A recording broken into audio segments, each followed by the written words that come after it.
ತಾಲೂಕು ಕಚೇರಿ ಸಭಾಂಗಣದಲ್ಲಿ ನಡೆದ ರಾಷ್ಟ್ರೀಯ ಹಬ್ಬಗಳ ಆಚರಣಾ ಸಮಿತಿ ವತಿಯಿಂದ ಹಾಗೂ ತ್ರಿಮತಸ್ಥ ಬ್ರಾಹ್ಮಣ ಸಂಘದ ಮುಖಂಡರು ತಹಸೀಲ್ದಾರ್ ಕೆಕೆ ಕೃಷ್ಣಮೂರ್ತಿ ಆಡಳಿತ ಸಿಬ್ಬಂದಿ ಜೊತೆಗೂಡಿ ಆದಿ ಶಂಕರಾಚಾರ್ಯರ ಭಾವಚಿತ್ರಕ್ಕೆ ಪೂಜೆ ಸಲ್ಲಿಸಿ ಜ್ಯೋತಿ ಬೆಳಗುವುದರ ಮೂಲಕ ಕಾರ್ಯಕ್ರಮ ಉದ್ಘಾಟಿಸಿದರು.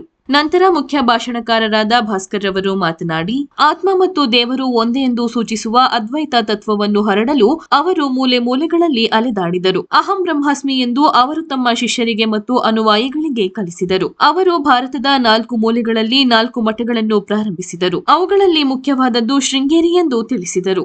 ಈ ಸಂದರ್ಭದಲ್ಲಿ ತಹಸೀಲ್ದಾರ್ ಕೆಕೆ ಕೃಷ್ಣಮೂರ್ತಿ, ಪರಶಿವಮೂರ್ತಿ, ಉಪ ತಹಸೀಲ್ದಾರ್ ಸುನಿಲ್, ಸಿಬ್ಬಂದಿ ವರ್ಗದವರು ಸೇರಿದಂತೆ ಮುಖಂಡರು ಉಪಸ್ಥಿತರಿದ್ದರು.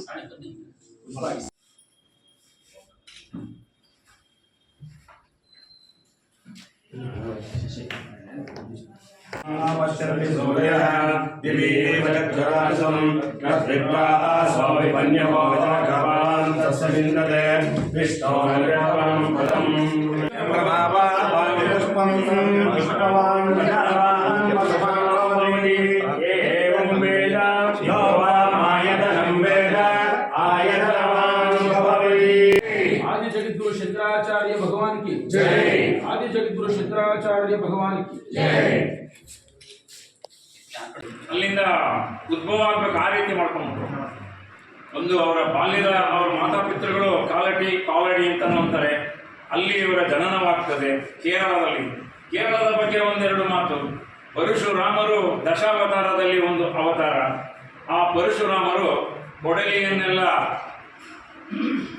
ಕ್ಷತ್ರಿಯರ ಸಂಹಾರ ಎಲ್ಲ ಮಾಡಿ ಆ ಕೊಡಲಿಯನ್ನು ಸಮುದ್ರಕ್ಕೆ ಬಿಸಾಡಿದ್ರಂತವ್ರು. ಬಿಸಾಡಿದ ತಕ್ಷಣವೇ ಅಲ್ಲಿ ಒಂದು ರಾಜ್ಯ ಉದ್ಭವ ಆಯಿತು. ಅಷ್ಟು ಶಕ್ತಿ, ಅದೇ ಕೇರಳ ರಾಜ್ಯ. ಕೊಡಲಿಯ ಆಕಾರದಲ್ಲೇ ಇದೆ ಅದು. ಆ ರೀತಿ ಅಂತ ಒಂದು ದೇವತಾ ಪುರುಷರ ರಾಜ್ಯ ಅಂತ ಹೇಳ್ಬೋದು ಕೇರಳ ರಾಜ್ಯ. ತಿರುವನಂತಪುರ ಇರ್ಬೋದು, ಶಬರಿಮಲೆ ಇರ್ಬೋದು, ಎಲ್ಲ ಕೇರಳಕ್ಕೆ ಸೇರ್ಕೊಂಡಿದೆ. ನಂಬೂದಿರಿ ಬ್ರಾಹ್ಮಣರ ಕುಟುಂಬದಲ್ಲಿ ಹುಟ್ಟಿದ ಶಂಕರರು ಬಾಲ್ಯದಲ್ಲಿ ನದಿ ಸ್ನಾನ ದಿನ ಮಾಡ್ತಾ ಇದ್ರು. ನದಿಗೆ ಹೋಗಿ ಸ್ನಾನ ಮಾಡ್ತಾ ಇದ್ದಾರೆ. ವಯಸ್ಸು ಚಿಕ್ಕದು. ಮೊಸಳೆ ಬಂದು ಕಾಲನ್ನು ಹಿಡ್ಕೊಂಡ್ಬಿಡುತ್ತೆ. ಮೊಸಳೆ ಅಂದರೆ ನಮ್ಮ ಬ್ಯಾಕ್ವಾಟರ್ ಬಂದವರು ಕೇಳ್ತಾರೆ, ಕಬಿನಿ ಬ್ಯಾಕ್ವಾಟರ್ ರವಿರಾಮೇಶ್ವರ, ಮೊಸಳೆ ಇದೆಯಾ ಸ್ವಾಮಿ ಗುರುಗಳೇ, ನಾವು ಸ್ವಲ್ಪ ಹೊತ್ತು ನೀರಲ್ಲಿ ಆಡಬೇಕು. ಅಷ್ಟು ಭಯ. ಯಾಕಂದರೆ ಮೊಸಳೆ ಭಾಳ ಕ್ರೂರ ಜಂತು, ಅದು ಆಹಾರಕ್ಕಾಗಿ ಏನೆಲ್ಲ ಮಾಡೋದು.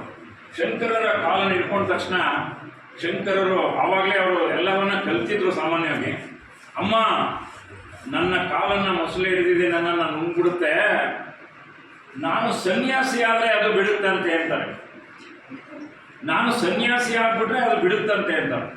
ಏನು ನಿಮ್ಮ ಮಗನ ಮಾತಲ್ಲಿ ಇಷ್ಟು ದೊಡ್ಡ ಮಾತು ಬರ್ತಾ ಇದೆಯಲ್ಲ ಅಂತ ಹೇಳಿ ಮಾತೃದೇವೋ ಭವ, ಆ ಶಂಕರರಿಗೆ ತಾಯಿ ಆಶೀರ್ವಾದವನ್ನು ಮಾಡಿದ್ರು ನೀರಿನಲ್ಲೇ.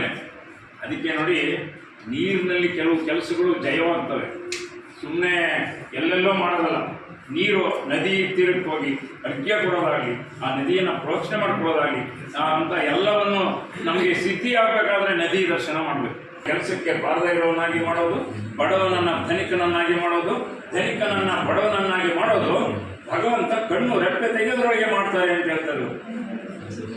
ಅದನ್ನೇ ಭಗವದ್ಗೀತೆಗೂ ಅದನ್ನು ಅವ್ರನ್ನ ತಗೊಂಡಿದ್ದಾರೆ, ಅವರು ಬರೆದಿರೋದು. ಹೀಗೆ ಈ ಒಂದು ಭಜ ಗೋವಿಂದ ಮಾಡಿದ್ರು. ಜೊತೆಗೆ ಇವರದು ನಾನು ಎಷ್ಟೊತ್ತು ಮುಗಿಸ್ಬೇಕು, ನಾನು ಅದು ಮುಖ್ಯ. ಈಗ ಯಾಕೆಂದರೆ ಅವರು ಬಾಲ್ಯಾವಸ್ಥೆಯಲ್ಲಿ ಸಂಸ್ಕೃತವನ್ನೆಲ್ಲ ಕರೆದ್ರು, ಕಾಲ್ನಡಿಗೆಯಲ್ಲೇ ಭಾರತ ದೇಶವನ್ನೆಲ್ಲ ಸುತ್ತಿದ್ರು, ಸರ್ವ ಧರ್ಮವನ್ನೆಲ್ಲ ಉದ್ಧಾರ ಮಾಡೋಕ್ಕೋಸ್ಕರವಾಗಿ ಭವತಿ ಭಿಕ್ಷಾಂದಿ ಅಂದ್ಕೊಂಡು ಸನ್ಯಾಸ ಧರ್ಮವನ್ನು ಸ್ವೀಕರಿಸಿ ಅವರು ಗೃಹಸ್ಥಾಶ್ರಮವನ್ನು ಪಡೀಲೇ ಇಲ್ಲ. ಆದರೂ ಸಹ ಅವರ ಸಂಸ್ಕೃತ ಸಂವಾದಗಳು ಬಹಳ ಚೆನ್ನಾಗಿದೆ. ಶಂಕರ ವಿಲಾಸದಲ್ಲಿ ಮಂಡಲ ಮಿಶ್ರರು, ಪದ್ಮಾಪಾದಾಚಾರ್ಯರು ಅವರನ್ನು ಸಂಭಾಷಣೆಗೆ ಕರೀತಾರೆ. ನೀನೊಬ್ಬ ಸನ್ಯಾಸಿ, ಹೆಂಡತಿ ಇಲ್ಲ, ಮಕ್ಕಳಿಲ್ಲ, ನೀನೇನು ಸಂವಾದ ಮಾಡ್ತೀಯ ಅಂತ. ಆಗ ಅವರು ಆ ಭಗವಂತನ ಶಿವನ ಧ್ಯಾನದಿಂದ ಪರಕಾಯ ಪ್ರವೇಶವನ್ನು ಕಲ್ತಿದ್ರು. ಪರಕಾಯ ಪ್ರವೇಶ ಅಂದ್ರೇನು? ತೀರ್ಕೊಂಡಿರೋವರ ದೇಹದೊಳಗೆ ಇವರು ಪ್ರವೇಶ ಮಾಡಿ ಮತ್ತೆ ಮಾತಾಡೋದು. ಅಂತ ಒಂದು ಶಕ್ತಿಯನ್ನು ಹೊಂದಿದ್ರು ಶಂಕರಾಚಾರ್ಯ. ಹಾಗೇನು ಮಾಡ್ತಾರೆ, ಚಾಂಡಾಲ ಒಬ್ಬ ಇರ್ತಾನೆ, ಅವನ ದೇಹವನ್ನು ಪ್ರವೇಶ ಮಾಡಿ ಗೃಹಸ್ಥಾಶ್ರಮದ ಏನಿದೆ ಧರ್ಮಗಳು ಎಲ್ಲವನ್ನು, ಈ ಒಂದು ದಾಂಪತ್ಯ ಜೀವನದ ಸವಿಯನ್ನೆಲ್ಲ ಅದರಲ್ಲಿ ವಿಚಾರ ತಿಳ್ಕೊಂಡು ಬಂದು ವಾದ ಕೂತ್ಕೋತಾರೆ. ಹೇಗೆ ಇದು ಸನ್ಯಾಸಿಯಾಗಿ ಹೇಗೆ ಮಾಡದೆ ಅಂತ ಒಂದು ಶಕ್ತಿ. ನದಿ ಪ್ರವಾಹ ಹರಿತಾ ಇದೆ, ಪದ್ಮಾಚಾರ್ಯರು ಆ ಕಡೆ ಬರಬೇಕು, ಪ್ರವಾಹ ದೋಣಿ ಇಲ್ಲ, ಹೆಜ್ಜೆ ಹೆಜ್ಜೆಗೂ ತಾವರೆ ಹೂ ಬರ್ತಾರೆ, ಅದ್ರ ಮೇಲೆ ನಡ್ಕೊಂಡು ಬರ್ತಾರೆ. ಇವರ ಶಿಷ್ಯ ಸಮೂಹ ಜಾಸ್ತಿ ಆಗೋಗುತ್ತೆ ದಿನ ದಿನಕ್ಕೆ. ಕೊನೆಗೆ ಒಂದು ಸಣ್ಣ ಗ್ರಾಮ, ಅಲ್ಲಿ ಹೋಗಿ